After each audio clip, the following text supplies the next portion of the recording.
hopefully you all are here because you saw that I am live. I'm assuming that's actually why all of you should be here. But anyway, good to see you all. Um, I do apologize first and foremost, that last week I did not have a live stream. Last week I was sort of on a holiday break sort of thing because it was my birthday, my 17th birthday, which if you check on my community tab, you should see that I had a community post that said, hey, it was my birthday. I did not, however, explain that I was not going to do a live stream because at the time I didn't know I might do a live stream or not. I know, good to see you. But yes, in last week I didn't really say anything, so I do apologize about that. But I hope you guys can understand that I do need to take leave sometimes. I need to take breaks, and I was spending time with my family, and that's an important thing to me. So I couldn't, I didn't want to do this. However, I thought today would be a good day to do it because I want to come back for next week. Another reason why I didn't do it last week was because I was extremely busy with schoolwork. Now, this week I'm still extremely busy with schoolwork. In fact, I actually have tests coming up next week, Monday-ish. So it's not exactly optimal, but I feel like I want to come back because I don't want to hold off on these live streams for too long. I decided to do this as a weekly thing, so I'm gonna keep it as a normally, most of the time, weekly thing. So here we are. Today I'm going to talk a little bit about art. Now, art is a very expansive topic because it's not just one art. You think art and you think of drawing or painting, and the truth is that that's not all art. Art is theater. Art is photography. Art is Monday. Oh, okay. So yeah. Art is not Monday, but just talking to my friend here. Yeah, I'm glad to see you actually watching this on Monday because Monday is yeah, weekday. But yeah, I hope that next time I'm gonna do it on Saturday. That's my plan, but I don't know if I want to do that yet, so we'll see. But art is a lot of things. Art can take you in a lot of different places, and really, it's a moment for you to. It could be a moment depending on what you're doing. If you dedicate, like, let's say, an hour to art, if you dedicate a class to art, whether it's extracurricular or your school offers that, then you're taking yourself to a very happy place. Okay, and this is the way that I see it. Now, the way you see it can be very different. I completely understand that people have completely different views on everything, and that's okay. It's totally normal to have different views. The reason why we have, at least in America, we have freedom of speech is because we want people to express their different ideas.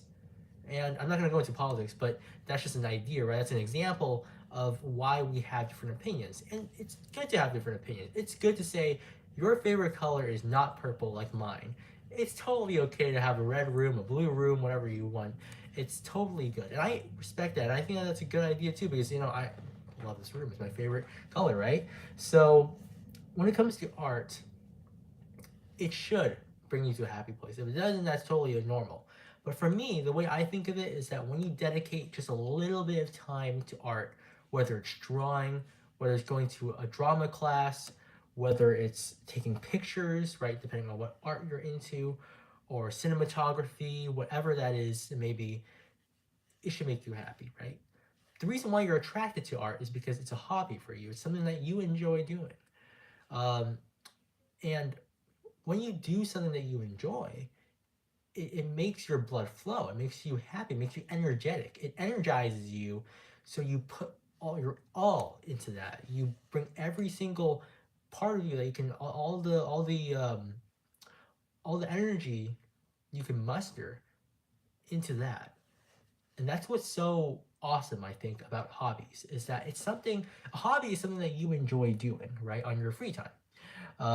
Hopefully it's not on your study time. Hopefully it's not in school. I know that some people, you would see them doodling on the back of their tests, and the teacher's like, "Hey, don't do that. Come on, school is a place to study." So I hope that you're doing it on your free time. That's the definition of a hobby, is when you do it on your free time, but it's something you enjoy. That should be like the underscored, the highlighted part. It's something you enjoy. It's something that you can do and you don't feel like, oh, why am I doing this? You shouldn't feel that 99% of the time. Yeah, maybe, 1% of the time, if you do it every day, then eventually you're going to get bored. You might want to do a different hobby. Or you might want to go study. You might want to go play with your friends. It's different if you do it too often. But if you do it at, like, let's just say a weekly basis, it should be your moment where you're just happy, where you're golden, where everything around you is just absolute silence and you can focus you, a one-on-one you, and whatever it is that your hobby is. And that is very important because when you don't have those happy moments, let's just put it this way, bad things can happen, okay? It will lead you to a very unhappy, miserable place. Some people can deal with that. Some people are good at being able to, I would say, oh, I got a notification. Sorry. Some people are very good at being able to cope with unhappiness without hobbies. Some people can do that, and that is completely okay, right? That's normal. Again, we're different people, we're individuals, we have different opinions, we can do things differently. But a lot of us, I would say most of us, need something so that we become happy again. Whether it's something like, I don't know, this toy, right? As a kid, maybe as a toddler, this makes you happy. You probably sleep with it. You probably go outside of the yard and bring this outside for whatever reason. Also, I got this from Las Vegas. So that's pretty cool. Circus. Anyway, let's just say that makes you happy, right? Just having that around. You don't know why. You're a kid. You don't care why. Maybe when you are like me and you're like 17 years old, you're looking back at this and you go, why did this make me happy? And the truth is that the reason this makes you happy is because it holds a special place in your heart. Whatever that may be, it's a memory. Something that you did, maybe you earned this. You were at Circus, like a carnival for the first time, and you got that ring toss, and they gave you this. This is a very small, prize, but you got it, and you won. That was your golden moment. And this is why that will hold a special place in your heart. It could be something else. Your grandma gave this to you as your last memory with your grandma. That's a special moment, right? It's those special moments that make this beautiful, that make this important to you. Now, going back to hobbies, give me 1 second. I'm going to check the chat because there's a lot of things going on. But going back to hobbies, yeah, you could, I don't know how to say your name, Sari or Sarah. You can share your story if you like, but in the meantime, I'm going to talk, okay? So I don't want to interrupt you or anything like that, but I'm going to continue going on. But if you love, I would love to hear your story or whatever that is in the chat box. So, hobbies, right? So, this is an example. I'm using this as a very, kind of, I would say poor example, but it is still an example. So, this is something that holds a special place in your heart. Now, a hobby, let's say it's, and I'm using art, right? So I was about to go to chess, but chess is not an art. So I'm gonna go to painting, right? Let's say you did something awesome for your mom. On your very first Mother's Day, where your dad, you, and your siblings, you guys planned something for your mom, and your gift, your dad maybe gave her flowers, your brother maybe gave her chocolates or whatever. And then for you don't know what to give her. What am I going to give her? Well, I drew something. I drew a painting or a picture, maybe a small doodle because I was a little kid, right? I'm not very good at drawing. But I drew a little stick figure of my mom and myself holding hands, hugging. And that probably made her so, so happy. And because of that, you have this connection to art. To your mom, of course, now, more connection because she feels your love, but now that art is now a part of you. It's like if you were to put, I don't know if you've ever done this in school, but they have these projects, like probably one project in whatever subject you take, where it's like a heart or a brain, and then you're supposed to subdivide it into different parts of you, like what matters most to you. And one of them is most likely going to be some sort of art, some sort of hobby that you enjoy because it holds a special place in your heart. You had some sort of memory that made you feel so good that it's become you.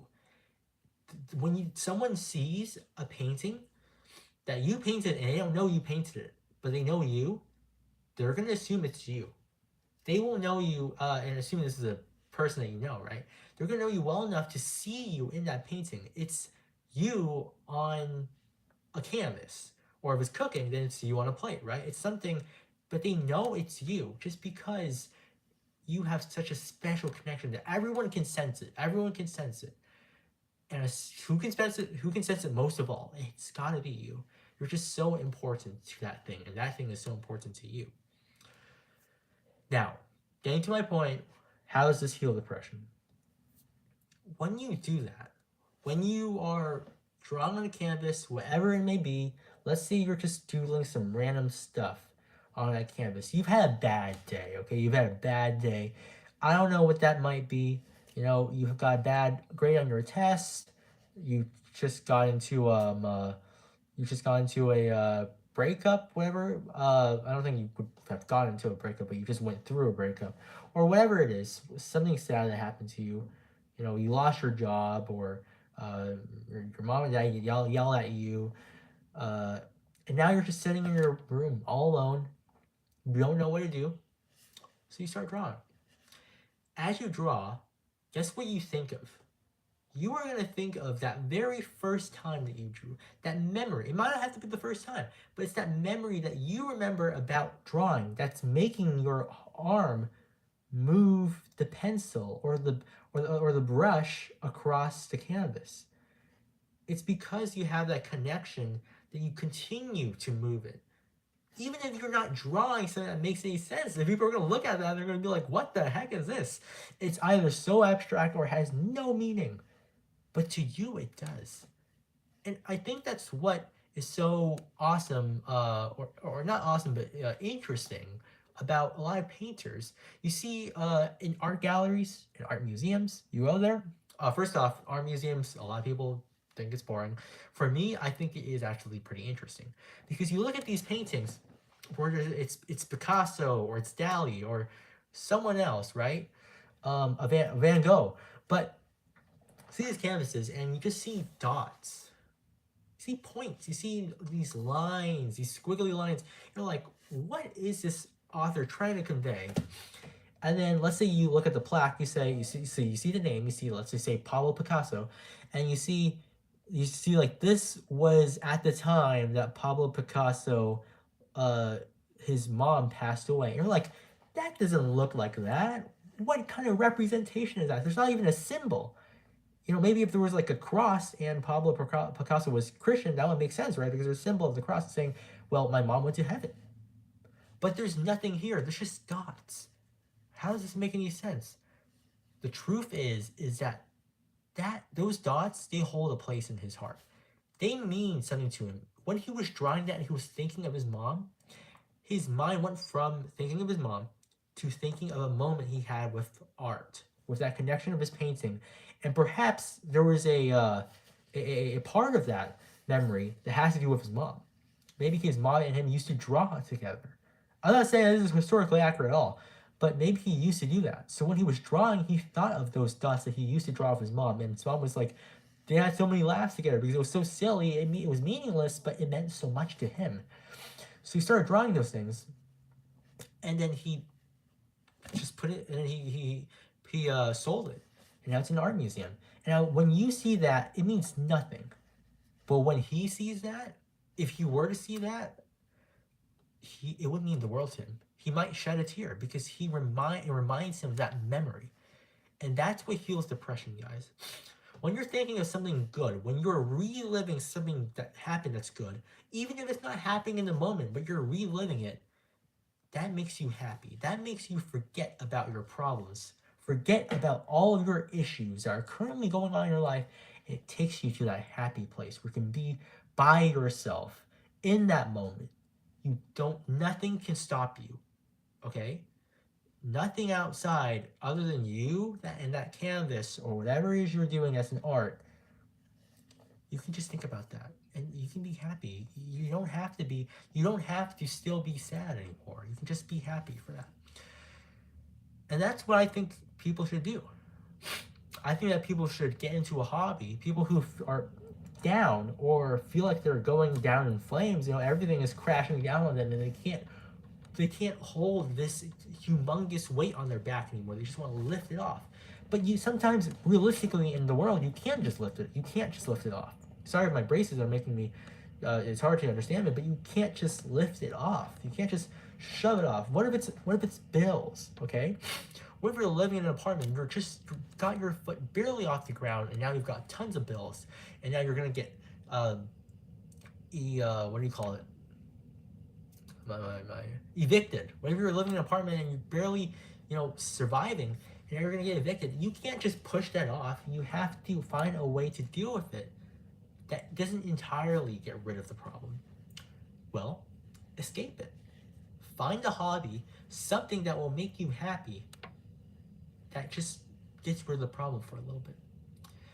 Now you may think about this and say, well, if I'm getting rid of the problem, then that will be good, right? Because it's no longer there.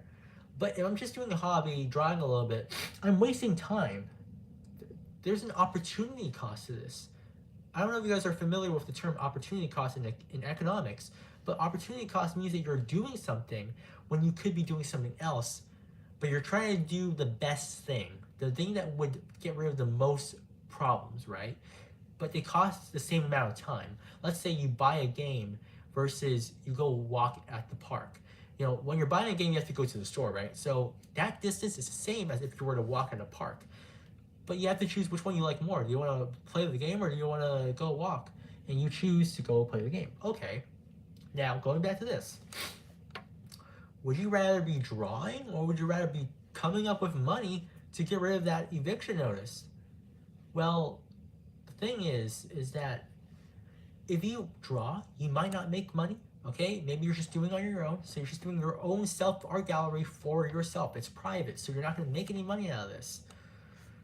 But when you do that and you're happy, you're going to come back stronger than ever to get rid of that problem. Okay, let's say you're going to get evicted. You have like 30 minutes to get out of there and you draw for those 30 minutes and then the guys come by and you got to get out, right? Okay, you're homeless for a little bit. But now you're happy. You can come back stronger. You can come back stronger than ever to deal with your next problem or to get back on your feet, get a job, and then survive. You can go buy not even an apartment, but a house. Now, I'm not saying go out there and waste your time when you're going to get evicted. I'm not saying that. But I'm saying for you to enjoy your time, okay? Do what you think is best. Trust your gut. And I didn't point to my gut because I'm dumb, but trust your gut and do what is best for you. That will make you happy. If sitting in a cubicle, working on the computer all the day is boring, it doesn't make you happy, don't do it. Don't do it unless there's some sort of reward that you get and you're willing to suffer that consequence. Maybe there's a high payroll, so you're like, okay, well, I gotta live with it. But if you're not happy and you're not getting good pay and you're barely surviving still, abandon it. Go find another path, okay? You don't want to end up depressed.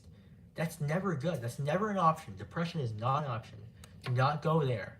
It's a horrible place. It's a horrible journey where as soon as you start it, you sign a waiver where you cannot get out. You gotta keep going now. There's only nowhere to go but utter darkness where you slowly fade away. Don't go there. Stay with the light, okay? Continue to find those optimistic moments where you're happy. Because then not only are you making better memories now, but you're gonna be happier and stronger. Okay, you're gonna be stronger. And that's important, guys. You wanna be strong. You don't wanna be weak and fragile. You don't wanna be that person where every little thing someone says, that hurts your feelings. You don't wanna be that person who you see at the bar every day. See drinking every day, you see doing other things. I'm not gonna say what those things are, but other things. Because when you do those things, you're not getting rid of the problem. The problem is still there, but you're not happy either. You're not happy either. Okay? Find something that you're gonna be happy with that you think in the long run can get rid of the problem. But be smart about it. Be realistic. Do what you like, but be smart. Okay? There's a balance that you have to take. And that's why I think the arts, whatever it is, can defend yourself from depression. You don't let that depression in, because when you're having a good time, you can't think about the bad things. Then you would be having a good time. Then you're having a bad time. That's different. You're not having a bad time when you're enjoying yourself. That's a paradox. You can't have that, right? So trust yourself. Just trust your judgment, but make good decisions. And I think that finding something in your life that makes you happy, that's some sort of art, is good. Okay. And here's the reason why I say that. As a person, and this is a personal anecdote here, I like to write poetry. For some of you, I'm assuming that some of you might know that. I don't think I've ever shared it with you guys, but I like to write poetry. A lot of my poetry is dark. It's not all happiness. In fact, most of it is sadness. But you know what that does when I write that's something that's sad? Is that it's a reflection of myself to a point where I'm kind of getting rid of that sadness. I'm putting it in a poem, venting as I type words that, even though they may be negative, I'm telling a story. And that makes me happy inside, because I think about, in 20 years, if I were to get this published, people are going to read that and they're going to like it, because they don't care about how I'm feeling. No one cares about my feelings. Only my family and my friends do, which makes them such wonderful people. But a stranger who reads my book, they're going to buy it not to comfort me, but to indulge in my poetry. Now for me, when I know that they're going to buy my book, when I know they're going to enjoy my poems, I feel happy. Whatever I put in those poems, I'm getting rid of my sadness. Now, again, here's the realistic part. Here's the smart part. Don't put something super bad in those poems. Don't put something that's horrible, that would hurt humanity, that would make others feel bad, that would depress others. Don't do that. Put something that, if you're going to put something sad, be mindful about what you're putting, but you want to express yourself. Okay? Express yourself, but in a smart way. Again, there you go. So what I put in my poems is not horrible stuff, but it's sad stuff. It's not happy. It's negative. But because I do that, I know that people are going to love it in the future. They might love it in the future. Not everyone's going to love it, but some people will.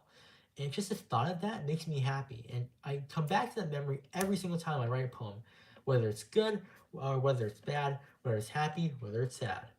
I keep doing it because I think that I'm going to make some people happy in the future. That idea of making people happy just warms your heart. You're doing something that is helping others in a way. And that's why I love writing poetry. Now, that's why I think that you should pursue art. Not as a career, but as a hobby, okay? Because everyone knows that if you pursue art, or I want to say most people, when they pursue art, it doesn't always end well. You can pursue art as a hobby, but I wouldn't pursue it as a career. And the reason why is because there's not, I mean, how many Tom Cruises, for example, are there? And my mom was using this example earlier. How many Tom Cruises are there out there? Not everyone is going to be a Tom Cruise.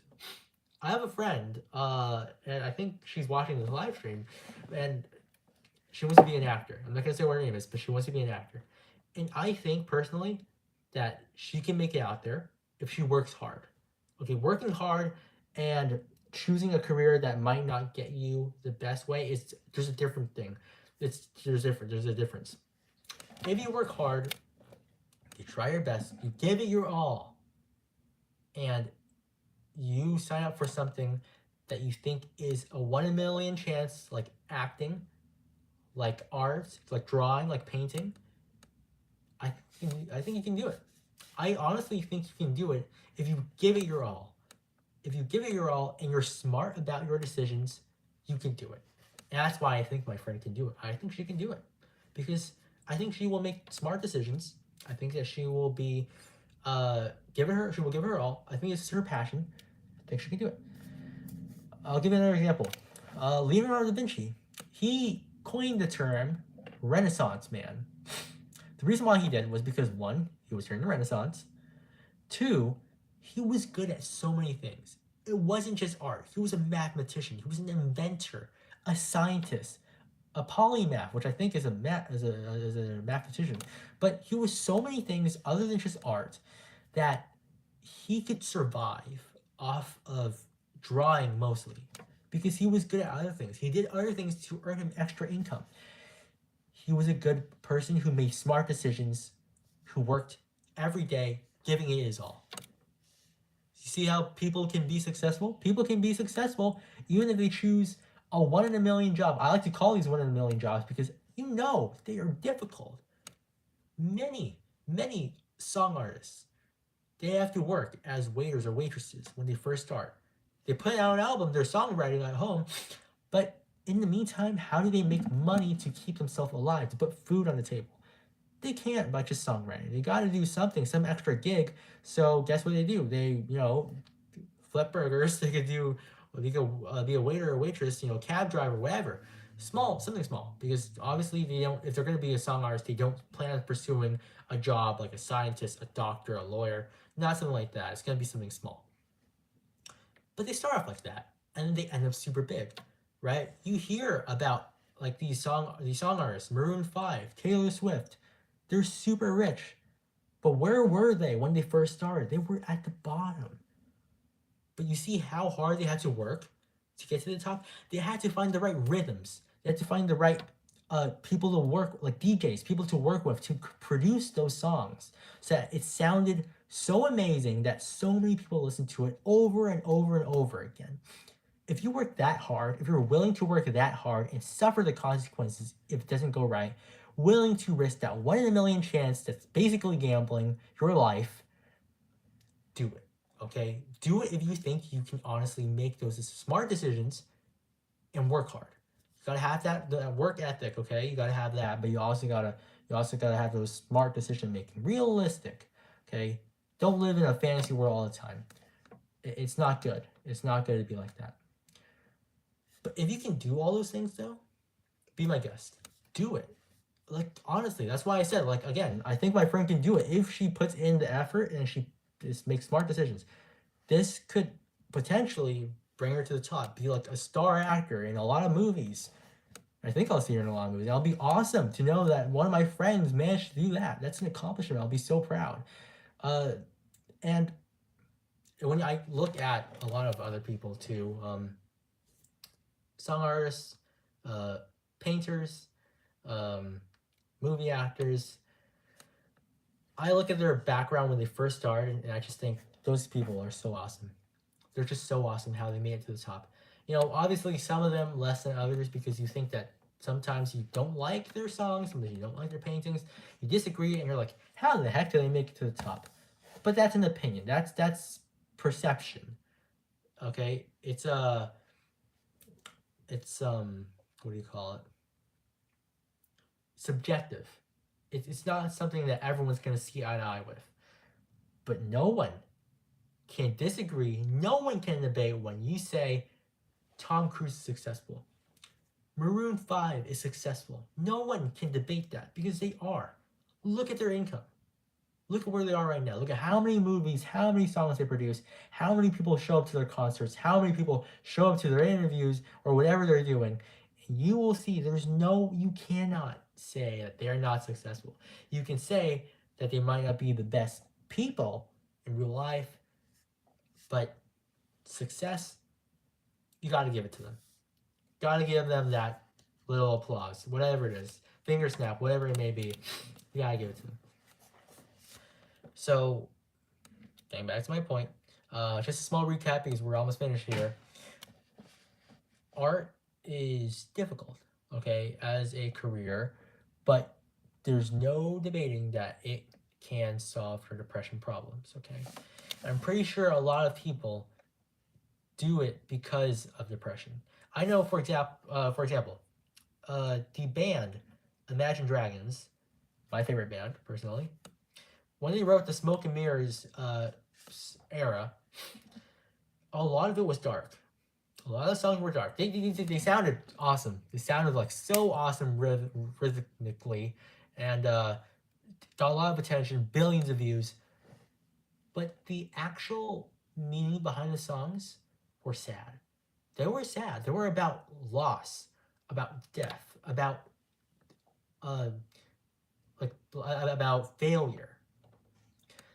And they may have been so sad that the reason why the song artist wrote that, Dan Reynolds, is because he was facing depression at that time. A lot of them were. A lot of the band members, I'm pretty sure, Wayne, Ben, the other Dan, they were all feeling a little bit of depression at the time. Obviously, Dan Reynolds, the lead singer, can relate to that depression because he was the one who wrote most of the songs. But the people, his friends, other band members who helped him create that instrumental part, that aspect that made it sound cool altogether, they probably felt it a little bit too. And guess where they are now? Did Dan Reynolds end up depressed? No. He's a happy person with a happy wife, with happy kids. And through all that time, he had to work so hard to make those albums, to make every single song sound good. And there are people who will tell you straight to your face, Imagine Dragons has not created one bad song because of how much they worked to make those songs. If you guys know the process that it takes for him to make those songs, he wrote over 200 demos, which means 200 different songs, for the Smoke and Mirrors album, which was only like 12 songs on the album. Do you know what they had to do to get those 12 songs? They had to determine, they had to categorize which ones are we putting on the album, which ones we aren't. They went through rounds and rounds and rounds of that before finally coming down to the final 12 on the album and saying, these are the ones we want on the album, let's click submit. But what happened to all those 188? You will never see them again. Well, you will, because there are people who actually leaked those songs, which I'm kind of sad about. But if it wasn't for those leaks, you would never see the rest of the songs. And when I watched those songs that they leaked, they were good songs. Almost all of them are good songs. But they didn't make it because Imagine Dragons wanted it to be perfect. Absolutely perfect. No complaints on the album. That's what every songwriter wants. You're going to get those, critics, but mostly it's going to be good, right? If you're willing to work that hard, you've got it in the bag. Okay, you're going to be successful. But if you think about what happened to Dan Reynolds, the lead singer of Imagine Dragons, he faced that depression, but he didn't hide from it. He embraced it. He turned his depression into a song, into many songs. Isn't that awesome? He faced depression in the face and basically went, well, what now? What do you got for me? What's your next step, right? Your next move. Imagine we're playing chess, you versus me versus depression. What's your next move? I just basically countered your entire stance. How will you deal with that now? He beat it. He beat depression. That's why I think the arts can really save you guys, really. So do something that makes you happy and brings you to that happy place. Thank you guys so much for watching. I'm going to go now because I've overstayed my time. It's past 30 minutes. But I'm glad we could have had this conversation. And I'm really hopeful that you guys enjoyed this podcast today. Or not podcast, but this episode of Let's Talk. And I know I did not talk about what I said I was going to talk about the week before last week in the last episode. But I will talk about that hopefully next time. I'm going to talk about holidays and why they're important. It also sort of has to do something with depression too, but a lot of these kind of have to do with depression. I'm trying to help you understand what you can do to save yourself and how I save myself too. So I hope you guys enjoyed. You learned something from that. Thank you so much for being here. I'll see you all next time. Thank you for your time and see you all soon. Bye.